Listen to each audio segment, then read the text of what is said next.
everybody. I hope you're having a great day today.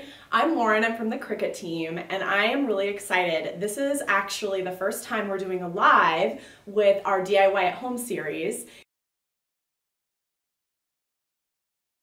I actually learned a lot from the comments that you guys were giving us about, how do I make a stencil? What's the right material to use? Can I cut it on my Cricut? Well, the answer is yes. You can make many stencils on your Cricut. And doing the home improvement project with a stencil is a really fun project. So what I thought we would do this week, we would kind of change up the series, the way we've been posting, and thought we would do a Facebook Live with you guys. So today we're going to make this old wood stool into something a little bit different. So I got this stool for $28 at a consignment shop. I'm a big fan of finding furniture at consignment. So really, really inexpensive. And then I just painted it with a white paint just to kind of clean it up a little bit. But I'm thinking about using it as a side table, and then ultimately when my daughter gets old enough, using it for her room. So here's everything you're going to need before we get started, and I'll show you actually how to apply the paint onto the stool. So this is the material that I used for the stencil. Let me pull it out here. And what's great about this is I ordered this on Amazon. If you type into Amazon 12 by 24 Mylar sheets, this is what'll come up. So let me show you what it looks like. It's kind of clear, so it's hard to see, but it comes perfectly sized for your Cricut mat, which is awesome because it just cuts faster.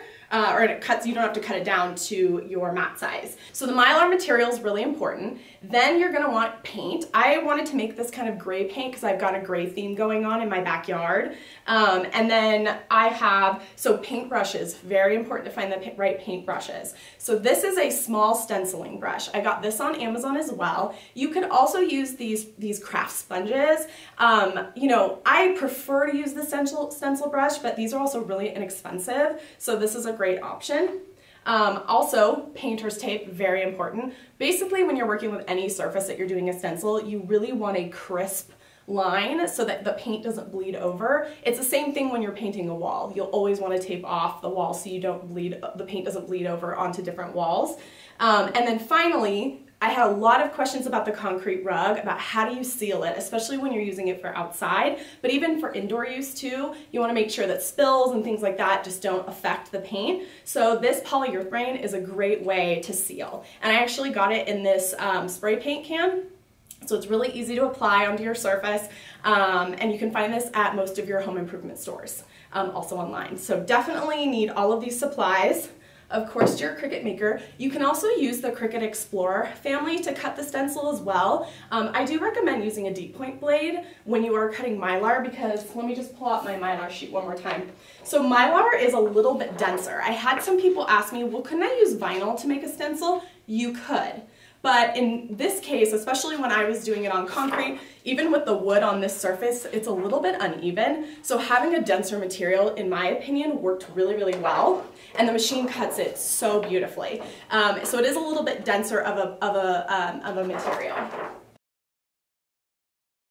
So here, I actually have already put the stencil that I cut on my Cricut Maker onto the wood stool. Now we're not going to cut the stencil today, but we will have full instructions on the blog after this live where you can find exactly how to make this project in Design Space, because we have so many images, over 100,000 images, and there's many, many ways that you can use those images to create stencils. This is actually a pattern I already found in Design Space. I didn't even create it myself. All I did was I searched for the image, dropped it onto my mat, cut it, and then put it straight onto my stool. So literally could make a stencil in seconds. Okay, so another question that we got was, how do you make sure that your paint doesn't bleed through when you're doing your stencil? Because I know people get worried about that. So again, painter's tape, very important when you're putting it onto your stool. So I kind of started to paint a little bit. So I'm going to show you some techniques for painting on the stencil so that when you transfer it, it will come as cleanly as possible. I'm going to show you now how to apply the paint. So I always like to say use a kind of dabbing or blotting method when you're going through, because you just want to be a little careful as you are kind of putting your stencil on. So you can see here, I'm just doing this kind of slow blotting method. One, I did get some questions when I was doing the concrete rug, and for anybody that didn't see the concrete rug, go to our blog, inspiration.cricut.com. We have a full tutorial, but some questions I got when I was doing the concrete rug is why couldn't you use just like a paint brush or a paint roller? And the problem is because of the pressure that it applies, the paint does typically bleed through. And I know this because I tested it on and I had to somehow get the paint off when I was testing it. So I'm just gonna keep doing this. And the really important thing too, you guys, is to make sure that you let your paint dry before you pull off your stencil. See, and I already got paint on me, but that's okay. You should have seen my hands after painting my concrete rug. I had paint on me forever. It was awesome.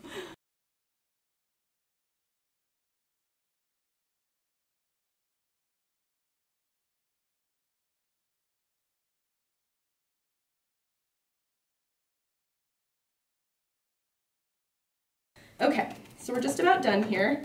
I'm just gonna do one coat because I kind of like this more antique look. I don't want it to look too finished and polished. Here we go. Okay, so now I'm gonna flip this around and I'm just gonna be really, really careful as I take this off. And then I'm gonna show you guys the full reveal. It's looking good so far. I hope I put it on even. And I will, oh, this is looking really cool, you guys. I'm excited. The reveal is always the coolest part. Okay, almost done here. This is also a tip. When you're pulling off your painter's tape, just go slow. Don't go too fast because you don't want to rip it off and then the paint will smear if it's not fully dry. That's why I do suggest it being dry, but again, I want to show you guys the finished product because I think it's going to be pretty cool.